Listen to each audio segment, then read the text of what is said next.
Preliminary. We begin this chapter with a bow with all our 8 limbs to Sai Baba, who is an ocean of mercy, the God incarnate, the Parabrahma, and the great Yogeshwara, that is, the Lord of Yoga. Victory be unto Sai Baba, who is the crest jewel of the saints, the home of all auspicious things, our Atmaram or dear self, and the able refuge of his devotees. We prostrate ourselves before him, who has attained the aim and end of life. Sai Baba is always full of mercy. What is wanted on our part is wholehearted devotion to him. When a devotee has got firm faith and devotion, his wishes are soon fulfilled. When the desire arose in Hemadpant's mind to write the life and leelas of Sai Baba, Baba immediately got it written by him. When the order to keep memos was given, Hemadpant was inspired. His intellect acquired the strength, and he had the boldness to undertake and finish the work. He was not, he says, qualified to write the work, but the gracious blessings of Baba enabled him to complete the undertaking, and thus you have this Satcharitra, which is a Somakant jewel. From this jewel, nectar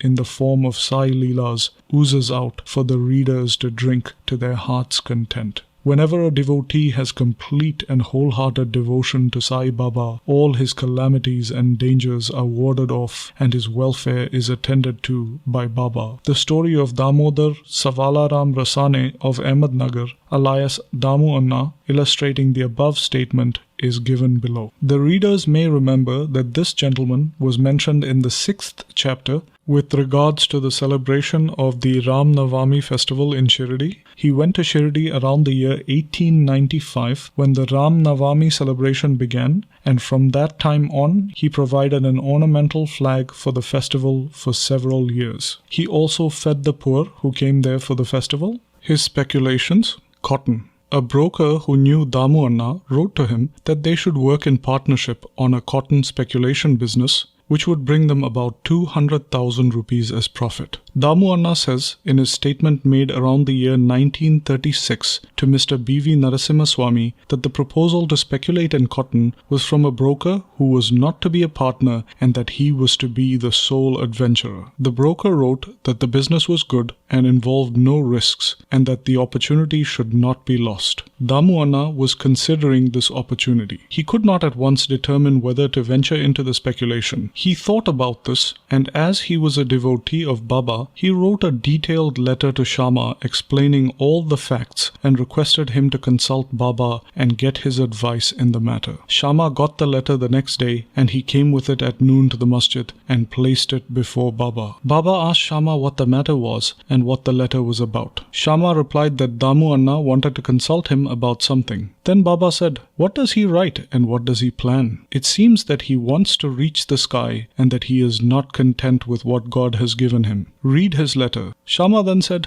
"The letter contains what you just said. O Deva, you sit here calm and composed and agitate devotees, and when they get restless, you draw them here, some in person and others through letters. If you know the contents of the letter, why do you then press me to read it?" Baba then said, "O Shama, please read it. I speak at random, and who believes me?" Then Shama read the letter and Baba heard it attentively and said with great emotion, "Damu Anna has gone mad. Write him a letter that nothing is wanting in his house. Let him be content with the half loaf he has now and let him not bother about hundreds of thousands of rupees." Shama sent the reply which Damu Anna was anxiously waiting for. Upon reading it, he found that all his hopes and prospects about grand profits were dashed. He thought that he had made a mistake in consulting Baba. But as Shama had hinted in the reply, there was always a big difference between seeing and hearing, and therefore he should come to Shirdi personally and see Baba. He thought it advisable to go to Shirdi and consult Baba personally about the affair. So he went to Shirdi, saw Baba, prostrated himself before him, and sat shampooing Baba's legs. He had no courage to ask Baba openly about the speculation, but he thought that it would be better if some share in the business be given to Baba, if Baba were to help him in this transaction.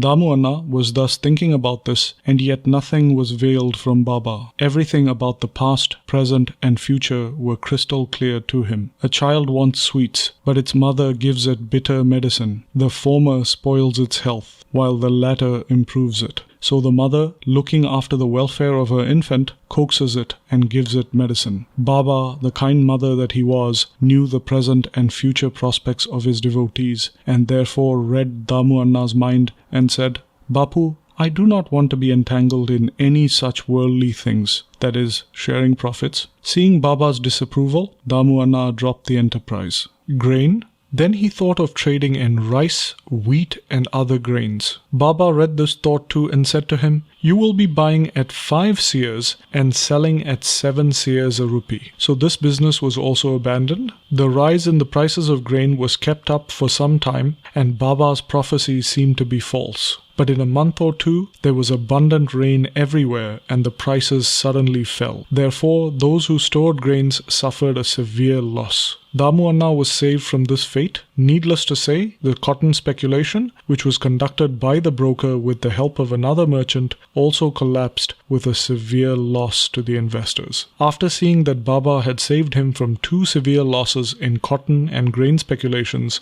Damu Anna's faith in Baba grew strong and he remained a true devotee. Amra Leela, the miracle of the mangoes. Once, a parcel of about 300 good mangoes was received at Shirdi. It was sent from Goa by a Mamlatdar named Rale to Sai Baba, and the package was addressed to Shama. When it was opened, all the mangoes were found to be in good condition. They were left in Shama's charge, and only 4 were retained and placed in a pot by Baba. He then said, "These 4 fruits are for Damu Anna. Let them remain here." Damu Anna had 2 wives and had no children at that point. He had consulted many astrologers, studied astrology to some extent, and found that, as there was an inauspicious planet in his horoscope, there was no prospect of having children in this life. But he had great faith in Baba. When he went to Shirdi, 2 hours after the receipt of the mango parcel, Baba said, "Though other people are looking for the mangoes, they are Damya's, that is, Damu Anna's. The person whom they are meant for should eat them and die." Damu Anna, on hearing these words, was first shocked. But when Mahalsapati, a prominent Shirdi devotee, explained to him that death meant the death of the little self or ego, he said that he would accept the fruits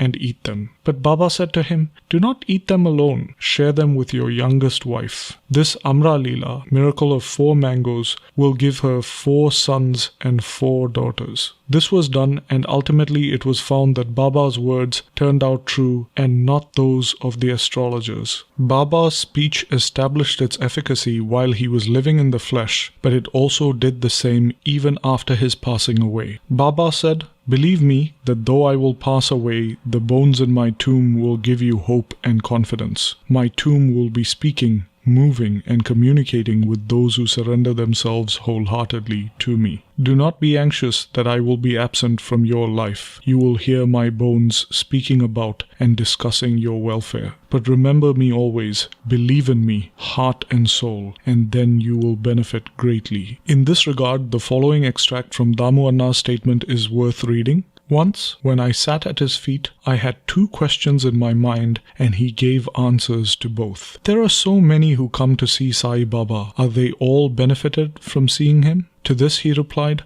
Look at the mango tree in blossom. If all the flowers bore fruit, what a splendid crop it would be. But do they? Most fall off, either as flowers or as unripe fruits. Very few remain. The second question was about myself. If Baba were to pass away, how hopelessly adrift would I be, and how am I to fare then? To this, Baba answered that he would be with me whenever and wherever I thought of him. That is a promise he kept up before 1918 and has been keeping up after 1918. He is still with me. He is still guiding me. This was about the year 1911, when my brothers separated from me, my sister died, there was a theft in my house, and a resulting police inquiry, all of which upset me very much. I was most upset when my sister died. I did not care for life and enjoyments. When I went to Baba, he pacified me with his Upadesh and made me eat a feast of Puran Poli at Appa Kulkarni's house, and had sandal paste applied to my body. Then there was a theft in my house. A close friend of mine stole my wife's jewelry box, including her auspicious nose ring. I wept before Baba's photo. The next day, the man returned the jewelry box and prayed for forgiveness. Prayer.